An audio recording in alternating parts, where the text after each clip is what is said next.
may be easy to forget that we've just had a budget. The news is kind of preoccupied with other stuff at the moment, but a budget is big news. It's big news for property investors and it's big news for the economy. So while we will discuss other things in the podcast, I'm sure you can guess what, we're going to dig deep into the budget, let you know how it impacts you as a property investor and impacts the wider economy.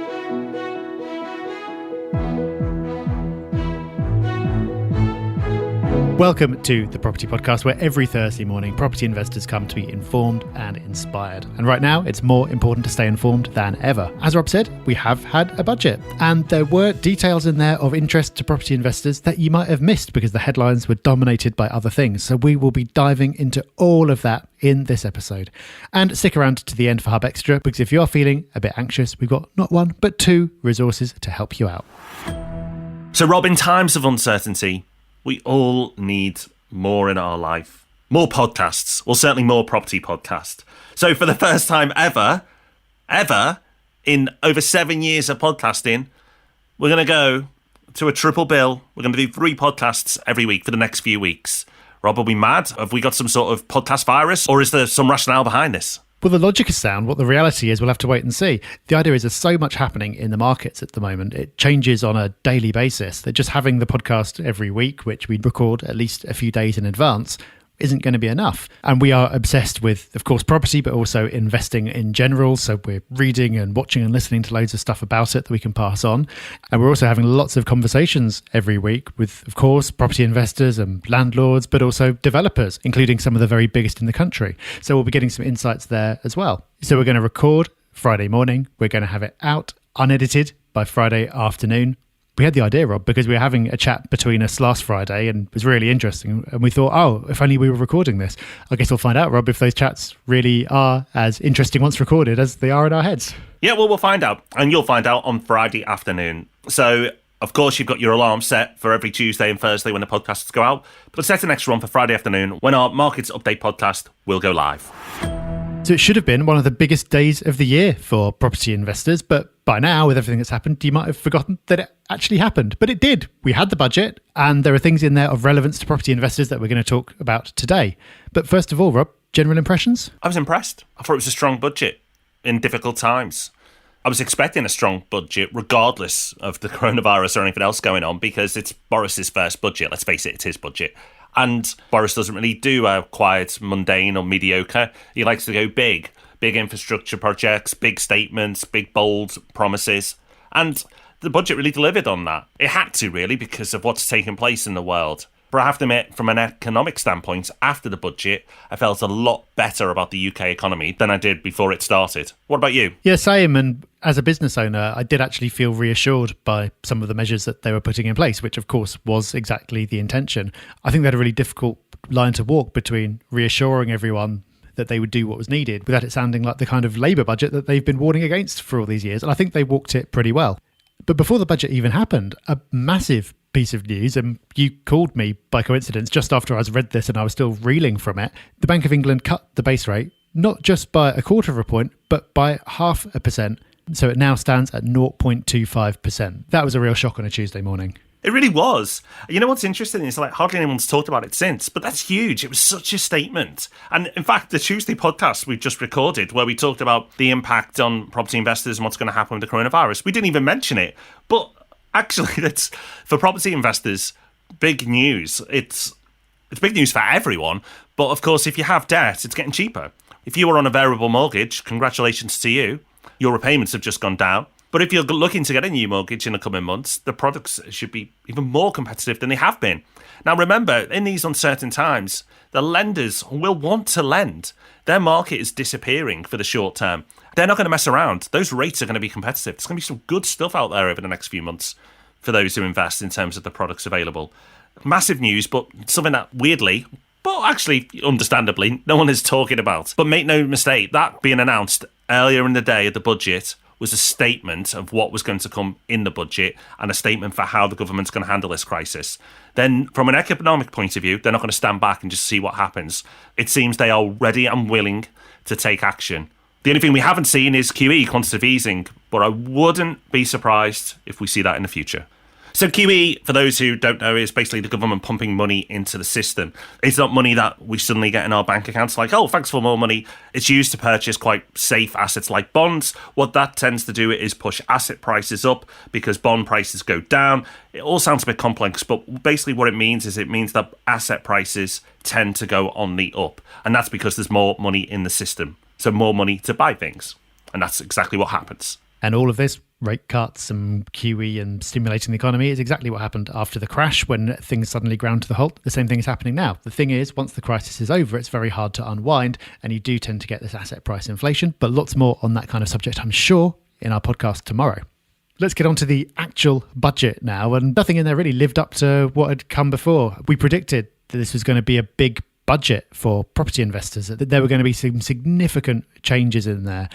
And I think when we do our roundup at the end of the year, we'll have to put a cross against that one, because possibly just because of events overtaking it, that turned out not to be the case. Housing took a bit of a back seat. There is a list of measures that are relevant to property investors that we'll go through now. Probably the biggest one was the 2% stamp duty surcharge on overseas buyers. This was widely trailed beforehand. It was initially expected to be 3%, ended up being 2%. So the distinction here is residency. If you are still counted as a UK resident, you don't have to pay the extra 2%. If not, then you do. But there is a year until that comes in. That doesn't come in until April 2021. So much like we saw a mini boom in transactions before the original 3% surcharge was brought in a few years ago, we might see the same thing happen again. Now, you could have a budget without a chancellor committing to building houses, and a number of houses. And you can't have a budget without us being sceptical about this point, because they never hit it. But for reference, the government said they're going to build, on average, 300,000 homes a year by the mid-2020s. And they're going to invest nearly $11 billion to do that. It's not just money, though, that's going to solve this problem. We've talked about it on the podcast multiple times before. And the last time we built 300,000 homes was just after the Second World War, in that housing boom back then. In the last 20, 30 years, we haven't come close. Most years, we operate about half that level. So nice sentiment. Nice that they always talk about it and give us something to mock in the budget, but not one I'm going to take too seriously. But at least their intentions are good. And while we're flinging around big, well-intentioned numbers, they also announced $9.5 billion for an affordable homes programme to help first-time buyers get on the ladder and support efforts to prevent homelessness. It will not shock you to learn that at the moment there's not a lot of detail around that. There was talk pre-budget about discounts for local first-time buyers and discounts on property that would be baked into the property and pass from owner to owner. I didn't really understand it. I still don't really understand it. But presumably that's what that is all about. Who knows what form that will take? We'll wait and see. They also announced $1.1 billion for a housing infrastructure fund to support areas across the north and unlock up to 70,000 new homes. And that reflects a big theme of the budget, which is, the new phrase seems to be levelling up. Their plans to invest in the north of England and reduce the disparity between the southeast and everywhere else. And it's easy to be cynical about that because, of course, the Conservatives gained lots of votes in the north and the northeast in particular, and they'll be wanting to please those new voters. But whatever the motives, it's hard not to be pleased about that now being the focus, because it's something that we've been talking about on the podcast for years now. Elsewhere in the budget, there was £1 billion allocated for the removal of unsafe cladding. Obviously, this is the follow-on from Grenfell. What's pleasing to see here is the fund isn't for a certain type of property. It's for social or private buildings above 18 metres. And the intention there is that people feel safe in their homes. And those people living in those type of blocks where the funds currently aren't available to do that work will now become available. So I think that's positive. Something that got quite a bit of attention, and rightly so, is business rates are now at 0% for many businesses for a year. This is also good for investors who are doing commercial to resi conversions during the development. So a win there for those investors. Although not as good, Rob, Entrepreneurs Relief was reduced from 10 to 1 million. It was, and the non-obvious impact of that for property investors who are involved in holiday lets is that a holiday let counts as a trading business. Therefore, in some circumstances, the disposal of a holiday let could be eligible for entrepreneurs relief. Now, that's still the case, but of course, the lifetime limit is going to kick in a lot sooner. What was interesting was the OBR and their estimates around house prices, considering that all that's going on with the coronavirus. It has to be said that they probably crunched the numbers and came to these estimates before the coronavirus really escalated. But it's worth noting anyway what they were expecting. They expected prices to rise 23% between the fourth quarter of 2019 and the first quarter of 2024, with annual price inflation expected to reach 4.3% by the end of 2020. There is more, however. this may obviously now change, short term at least. But tomorrow on our markets update, Rob and I are going to talk about property prices and what we expect them to do. So while we're not the OBR, you've got R&R, but hopefully it's going to be useful. So that was the budget. And I think it's fair to say, as property investors, it could have been an awful lot worse. We've learned to brace ourselves for shock announcements after some of the things that have happened in recent years. But as we've just run through, nothing in there that's massively negative for property investors. A couple of little bits in there that are actually positive. And Rob, a reassuring budget for business and the economy in what is a really difficult time, which of course is good for property as it is for all investments. Absolutely. The budget may have not been that eventful for property. That's not a bad thing. But for the economy, it was strong. It was a strong budget. There was very little criticism from opposition parties around the budget, which I think says a lot. Of course, they had their jibes. They have to. They're opposition. But generally, the criticism or lack of criticism around this budget has been noticeable.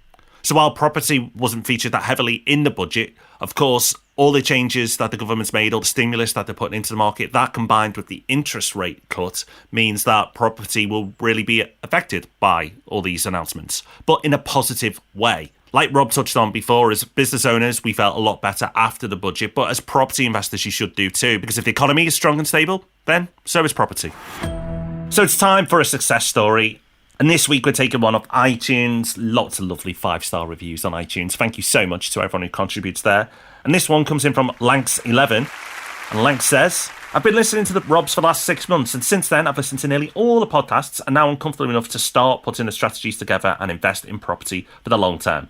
I've also taken some little hacks they teach in general life to increase my productivity. Highly recommended. Thanks, guys. Well, thank you, Lanks, first of all, for the review, and thank you for putting into action some of those little hacks that we occasionally give you. And it's also wonderful to hear that you're about to take that first bold step into property investing. Good luck to you. Just time before the end of the show for Hub Extra, where we give you that little bit more, whether it's a resource, a tool, a thought, something to take away with you, and backed up by the Hub Extra email, which hits the inboxes of Property Hub members every Friday morning. This week, with things being as they are at the moment, it didn't feel like the right time for a little bit of software to make you marginally more productive online. So instead, we're going to give you a quote and a tool to help you stay calm. So the quote is from Lao Tzu, which I think is how you pronounced it, ancient Chinese philosophy, not my strong suit. But the quote is, if you are depressed, you are living in the past. If you are anxious, you're living in the future. If you're at peace, you are living in the moment. And Rob, there's a tool you've talked about before, worth repeating to help you live in the moment. Yeah, for those who aren't used to meditation or haven't tried it, a lot of it centres around being present in the moment. And of course, there's a bit more to it than that, but that's what I've personally learned and taken away and improved in my life, is just being present a little more often.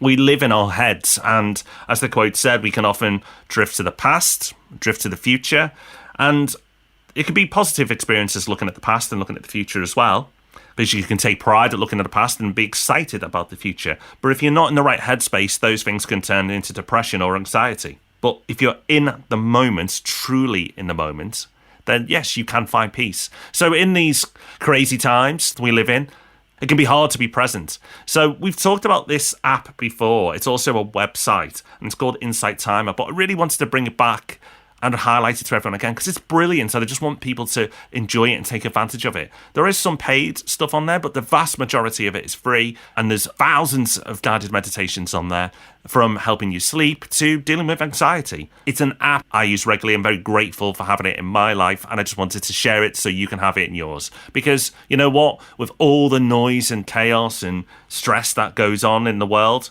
it's difficult at the best of times, but at the moment it is that little bit tougher. So give yourself that mental break. Even if you're not used to meditating, just give it a try. Don't dismiss it. Give it a go and see how you get on.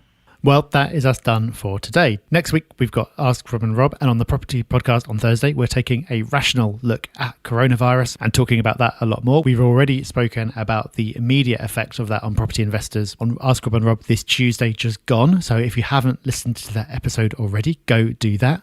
But before all that, we'll be back tomorrow with the first of our market update podcasts. So not long to wait. We'll see you soon. Bye-bye. Bye-bye.